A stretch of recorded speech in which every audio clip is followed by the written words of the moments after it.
आज हम आपके लिए हमारी post love stories in Hindi पर कुछ ऐसा कास्ट लाए हैं जो आपको बेहद पसंद आएगा। ऐसा नहीं है दोस्तों, प्यार वो एहसास है जो हर कोई महसूस कर सकता है। प्यार का कभी कोई अंत नहीं, ये अनंत है। हर आम आदमी चाहता है कि उससे कोई प्यार करे। ऐसी ही कई पौराणिक कहानियां हैं जो इस बात को प्रमाणित करती है कि प्यार का कोई अंत नहीं। और ऐसी कुछ कहानियां आज हम आपके लिए लाए हैं। हम उम्मीद करते हैं कि आपको हमारी पोस्ट पर लिखी कहानियां पसंद आएगी। दोस्तों, सलीम अनारकली बादशाह अकबर के पुत्र थे। वे हमेशा से ही जिद्दी रहे थे। सलीम की अपने पिता अकबर से कभी नहीं बनती थी। वे हमेशा से ही अपने पिता के लफ्जों के खिलाफ रहे थे।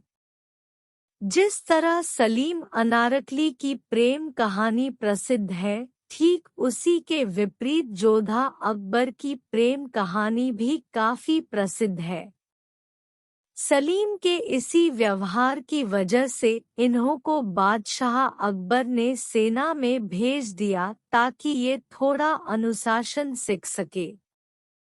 करीब 14 साल बाद जब सलीम अपने पिता के पास आए तो बादशाह अकबर ने सलीम के आने पर लाहौर में एक बहुत बड़ा जश्न रखा। सलीम की आने की खुशी में अकबर ने जश्न में एक नर्तकी को भी बुलवाया जिसका नाम नादिरा उर्फ अनारकली था। अनारकली नाम उसे बादशाह अकबर ने उसके शानदार नृत्य को देखते हुए दिया था। उस सभा में अनारकली के अलावा ऐसा कोई भी नहीं था जो उसकी सुंदरता के तेज को सहन कर सके। सलीम ने अनारकली को अकबर के दरबार में लाहौर में पहली बार देखा था।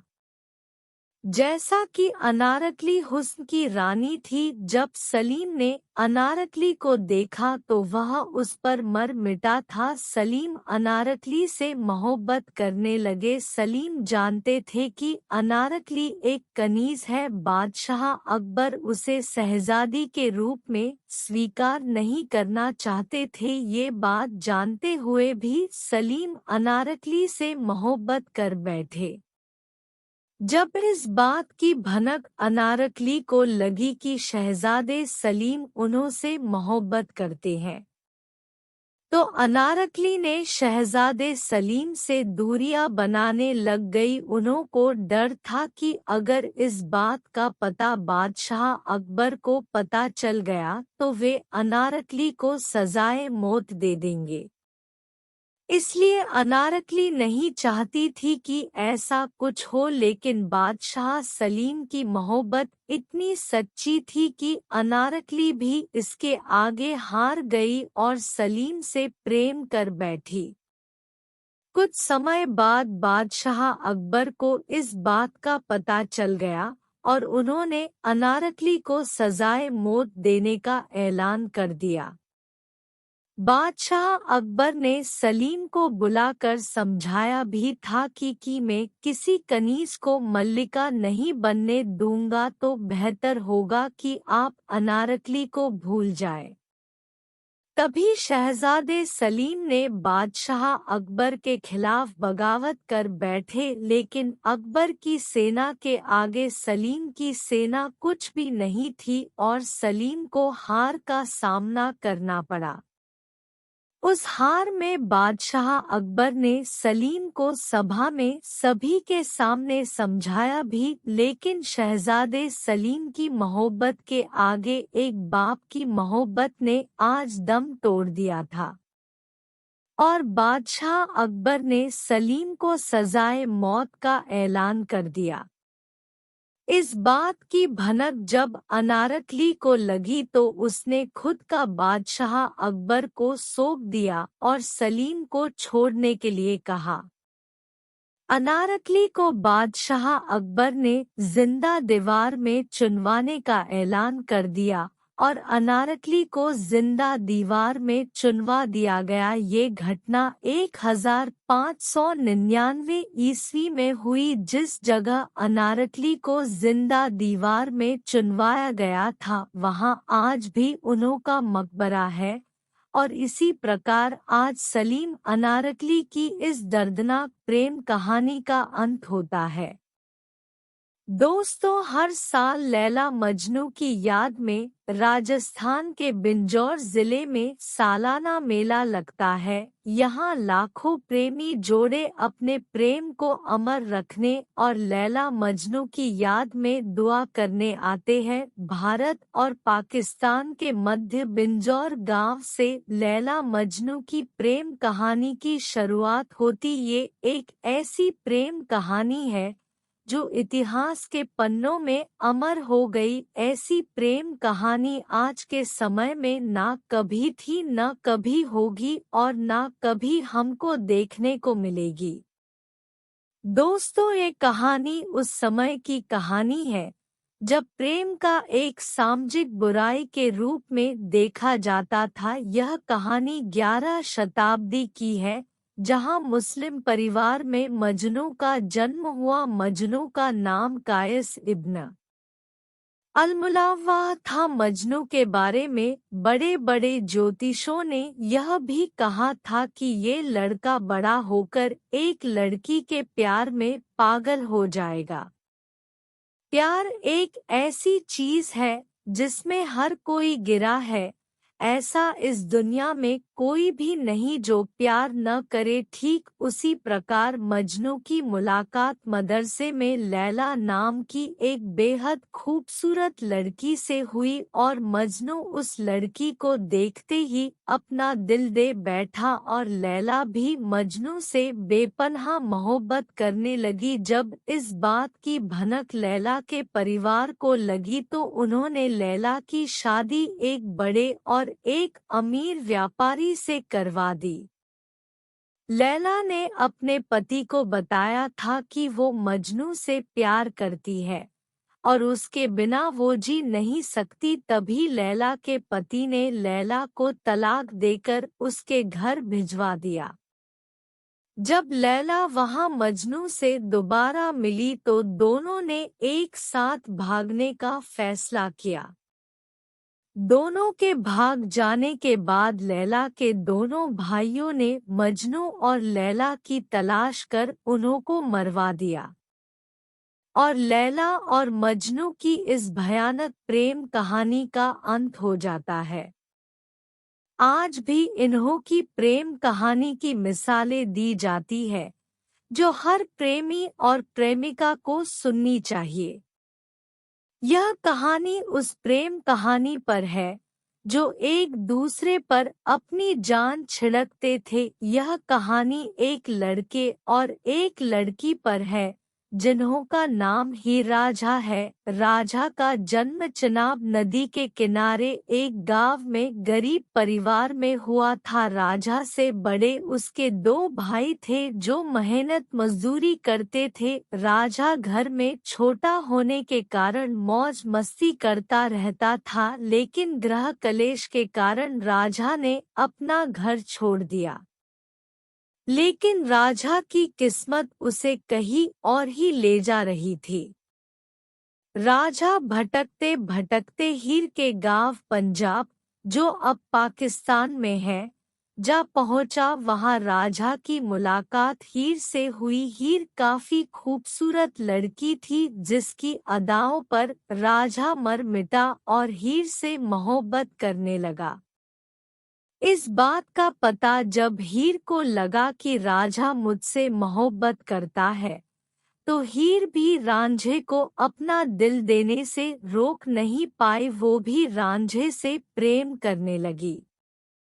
हीर नहीं चाहती थी कि राझा उससे दूर जाए। उसने अपनी पिता को बोलकर रांझे को काम पर रखवा लिया और दोनों किसी को बिना बताए मिलने लगे।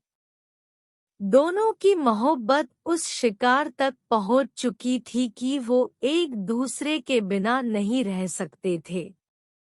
एक दिन हीर राजा को चुपके से मिलते हुए उसके चाचा ने देखा लिया, और जब ये बात उसके चाचा ने हीर के माता पिता को बताई तो उन्होंने हीर का विवाह एक आमिर खानदान में करवा दिया और हीर राजा अलग हो गए। इस बात का पता राजा को पता लगा कि हीर का विवाह उसके पिता ने करवा दिया। वो हीर के प्यार में पागल हो गया और गली गली संगीत गाते हुए भटकता रहा। भटकते भटकते वो एक दिन हीर के ससुराल जा पहुंचा। वहां उसकी मुलाकात हीर से हुई। दोनों ने एक साथ भागने का फैसला किया और वो अपने इस मुकाम में काफी हद तक सफल भी हो गए थे, लेकिन वहां के राजा ने उन्हों को पकड़ लिया। राजा को जब हीर राजा की प्रेम कहानी के बारे में पता चला तो राजा ने इन्हों का एक इम्तिहान लिया जिसमें दोनों सफल हुए। राजा समझ चुका था कि ये दोनों एक दूसरे के बिना नहीं रह सकते और दोनों का एक साथ विवाह करवाने का ऐलान किया। लेकिन हीर राजा की किस्मत को ये मंजूर नहीं था। हीर के चाचा को उन्हों की ये खुशी बर्दाश्त नहीं थी और हीर को खाने में जहर मिला कर दे दिया। उस खाने को खाते ही हीर की मृत्यु हो गई। राजा को पता चला कि उसके चाचा ने हीर को खाने में जहर देकर मार दिया। उसके दिल पर इतना गहरा असर हुआ कि राजा भी हीर के प्यार में उसी खाने को खाकर अपनी जान दे दी और ये प्रेम कहानी इतिहास में अमर हो गई। दोस्तों, आज हम बात करने जा रहे हैं एक ऐसे राजा की जिसने अपने पराक्रम से अपना नाम, अपनी प्रसिद्धि इतिहास के गहरे पन्नों में जोड़ दी है। हम बात कर रहे हैं मगध सम्राट चंद्रगुप्त की, जो एक महान राजा और सम्राट के रूप में उभरे। ये एक ऐसे सम्राट रहे जिन्होंने अपने बल पर समस्त भारत अपने दम पर जीता। हर राज इन्हों के एकमात्र नाम से कांप उठता था। जे जितने क्रूर थे उससे कई ज्यादा ये विनम्र भी थे। इन्हों की इस विनम्रता का वर्णन हम विस्तार पूर्वक करेंगे। चंद्रगुप्त मौर्य धनानंद के बाद एक ऐसे सम्राट हुए जिन्होंने शांति पूर्वक राज्य की स्थापना की, जो मगध सम्राट के रूप में उभरे। दोस्तों, प्यार एक ऐसा मोह है जिसमें सम्राट चंद्रगुप्त को भी पढ़ना पड़ा। उस लड़की का नाम हेलेना था, जो सिकंदर के सेनापति सेलुकस निकेटर की बेटी थी। कई पौराणिक कथाओं में कहा जाता है कि एक दिन जब सम्राट चंद्रगुप्त युद्ध अभ्यास के दौरान सात सैनिकों पर वार करके कैसे उन्हें परास्त कर रहे थे। चंद्रगुप्त के अलावा वह एक सुंदर कन्या और थी जो सिर्फ सम्राट चंद्रगुप्त पर मोहित हो चुकी थी, और यहीं से चंद्रगुप्त मौर्य की प्रेम कहानी का प्रारंभ हुआ। चंद्रगुप्त को इस बात की बिल्कुल भी भनक नहीं थी कि राजकुमारी हेलेना उन्हों से प्रेम करती है। एक दिन जब सम्राट चंद्रगुप्त अपने सैनिकों के साथ नदी के किनारे अपने घोड़े पर बैठे घूम रहे थे तो उन्होंने दूसरी तरफ एक सुंदर कन्या को देखा, जो और कोई नहीं राजकुमारी हेलेना थी।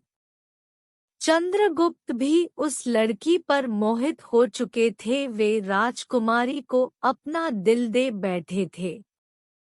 कुछ समय बाद जब हेलेना के पिता को सैन्य बल की आवश्यकता पड़ी तो उन्होंने सम्राट चंद्रगुप्ती का सहारा लेकर विरोधी को परास्त कर दिया और युद्ध में विजयी हुए। सेलुकस निकेटर पर चंद्रगुप्त का ये एक एहसान रहा जिसके चलते सेलुकस निकेटर ने सम्राट से कहा कि आपको कभी भी किसी भी चीज की सहायता किए तो तन मन धन से मैं आपके लिए हाजिर हूँ। तभी बिना कुछ सोचे समझे चंद्रगुप्त ने सेलुकस निकेटर से कहा कि अगर आपको कोई एतराज ना हो तो मैं आपकी पुत्री हेलेना का हाथ अपने लिए मांगता हूँ। यह भी हेलेना का हाथ उसके पिता ने सम्राट को सौंप दिया और दोनों का एक साथ विवाह कर दिया। इन्हों की ये प्रेम कहानी भारतीय और यूनानियों के बीच एक गहरे संबंध की एक अनूठी छाप छोड़ती है, जो आज भी याद की जाती है। हमारी आज की post love stories in Hindi पर लिखी सभी स्टोरीज पौराणिक तौर पर प्रमाणित है। ये सभी प्रेम कहानी एक ऐसी प्रेम कहानियां हैं जो आजकल के प्रेमियों को सही दिशा दे सकती है, जैसे ही रांझा, सलीम अनारकली। ऐसी काफी प्रेम कहानियां हैं जिन्हों की प्रेम कहानी इतिहास के पन्नों में आज भी अमर है। आप अपनी प्रेमिकाओं प्रेमी को ये सभी कहानियां सोशल मीडिया पर शेयर करके उन्हें अपना बना सकते हो। हम उम्मीद करते हैं कि आपके लिए हमारे द्वारा लिखी ये कहानियां आपको पसंद आई होगी। आप अपने सोशल मीडिया पर अपने दोस्तों के साथ जरूर शेयर करना।